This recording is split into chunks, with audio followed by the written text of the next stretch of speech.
why do we have fluoride in the water in the first place? Is it for dental care? I think that's an individual thing. If you want strong teeth, you should probably just brush your teeth and floss. You know what I mean? You shouldn't rely on a government-regulated system of... True. We need to get rid of the fluoride. We need to load it up with antipsychotics. That would be the #1 way to improve society. Our water system to give you good dental care. Like, I feel like there's ulterior motives. Are you know against government programs that try and help groups of people as opposed to just individuals? Not necessarily, just depends on what it is. Well, because when we say in America that the chronic health diseases in children is going up, it is. And I think I agree with everyone here on that. Statistics don't lie. But one of those chronic issues is dental disease. So if we can do something... can be improved by that? I think parents should stop giving their children so much sugar. Or maybe we should look at the food industry and ask why there's so much sugar in absolutely everything. Can you walk into... Oh! What would we do to change how the food industry operates? What would be a thing that you might pass?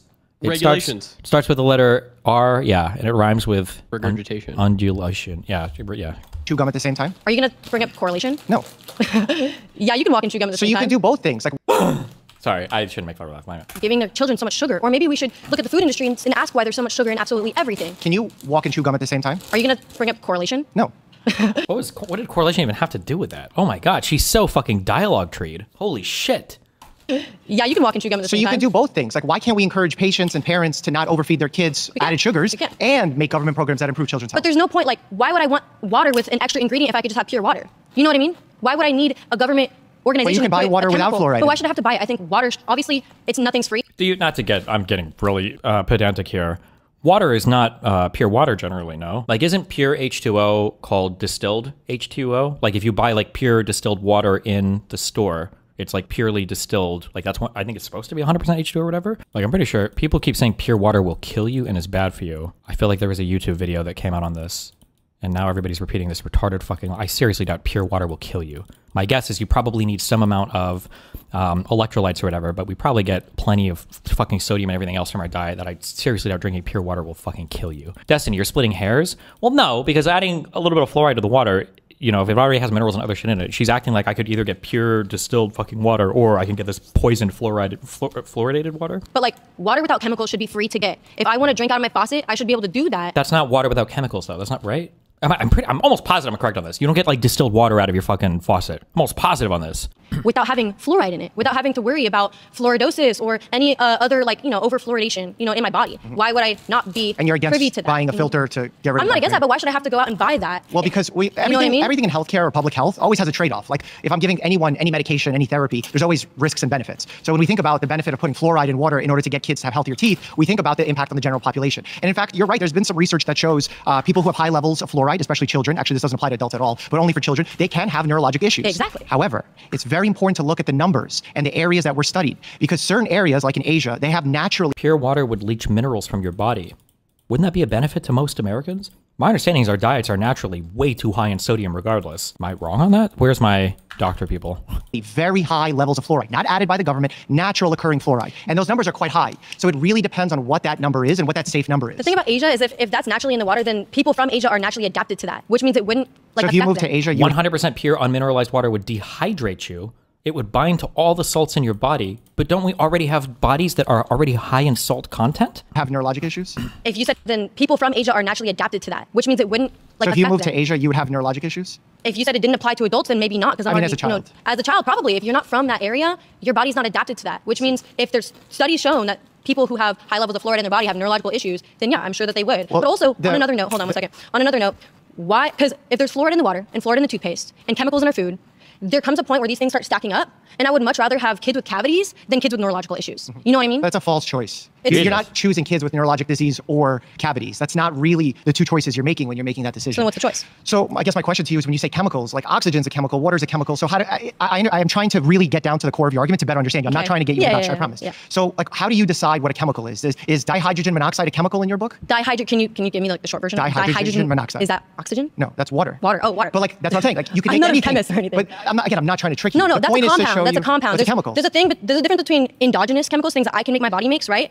And exogenous chemicals that. But does your body make water? Does my body make fluoride?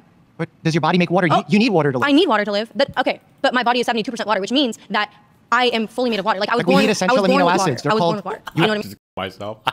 I would myself. If I was Dr. Mike, this would be the end for me. I would need a will and everything before going on this. I wouldn't be able to do it. I wasn't born with fluoride. Yeah, but the water came from your parent.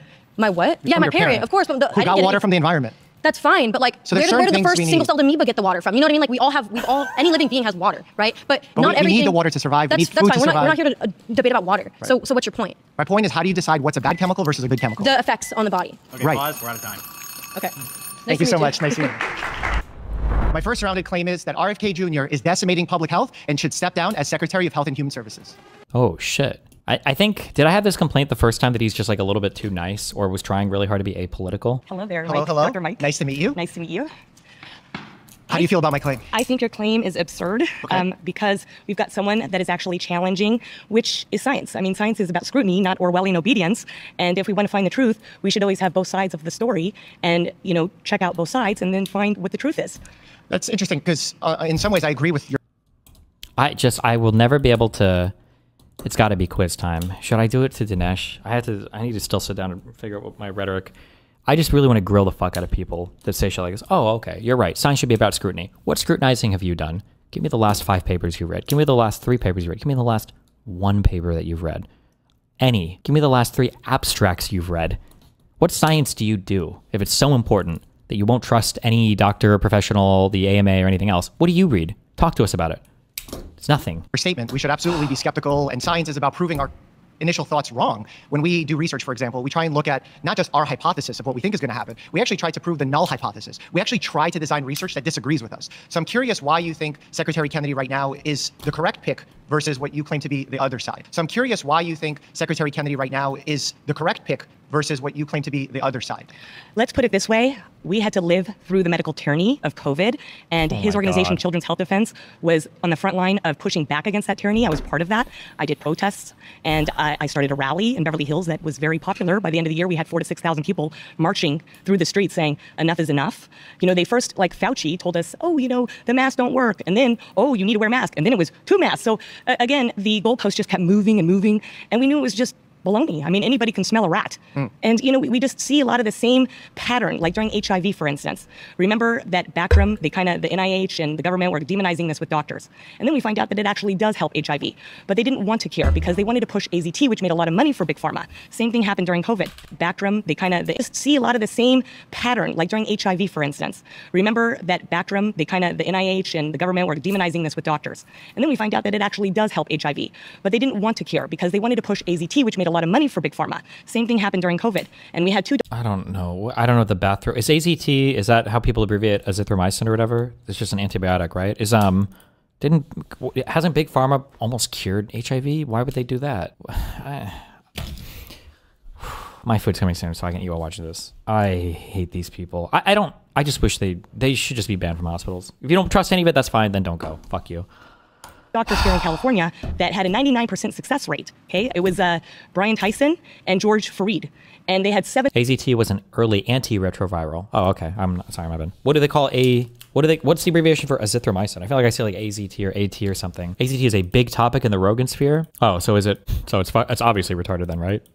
I'm pretty sure most of these people, is there a poll right now for what conservatives think about ivermectin? Because it wouldn't surprise me if over half of them still think ivermectin is a good treatment for COVID. Bactim is just an important antibiotic to use in HIV patients. It doesn't treat HIV at all. It just stops you from dying of infection. Okay. Because when you have HIV, you develop a lot more infections. So these are just things to treat the infections that you're getting before eventually you get too many die, basically, right? 99% success rate. Okay, it was Brian Tyson and George Fareed, and they had 7,000 patients that they helped. 99%. Wait, what are we talking about? Sorry, hold on. But they didn't want to care because they wanted to push AZT, which made a lot of money for Big Pharma. Same thing happened during COVID, and we had 2 doctors here in California that had a 99% success rate. Okay, it was Brian Tyson and George Fareed, and they had 7,000 patients that they helped. So like for this. So this, remember, these are like the little research medical tricks that you can know to know the person is lying, or science or research tricks. When she's saying that they helped 99% of people, there is no world where all of Big Pharma combined could hide an effect size that great. Now, if she would have sathat it slightly helped or it improved outcomes in these particular circumstances, sure. But 7,000 people? That's like the size of like isn't that like a phase 3 trial size of people? 7,000 people? And you had a 99% success rate with this drug and nobody around the world has figured this out because somehow Big Pharma companies just in the United States was able to suppress this highs from every single person? What? 9%, which is better than the COVID-19 shot. This AZT line is literally from a movie. That's why they all know about it. Oh, okay. Well, I guess I haven't seen the movie. Because once we saw people taking those shots, we saw people dropping like flies. Did we though? Did that really ever happen? Ever? We took a lot of topics there and we tried to put them together, so it's going to be difficult for me to reply to you. Let's start with the idea of moving the goalposts. Okay. So, you know, in science, we're always learning, right? As a doctor, the things that I recommend today will likely change in 10 years and 20 years because as knowledge evolves, we're going to make new recommendations. Is that fair to say? Wait! Something that is really important. Here, if you live near Phoenix, come to this event. There's only 2 tickets left. We didn't sell a single one earlier. There were 2 left earlier, and now there's 2 left again. Actually, it's 2 more seats we opened. There's 2 tickets. Boom! Buy it. Have a sense of urgency. Tell your parents to buy it. Tell your unborn children to reserve their own tickets if they're going to be born in the next week and a half.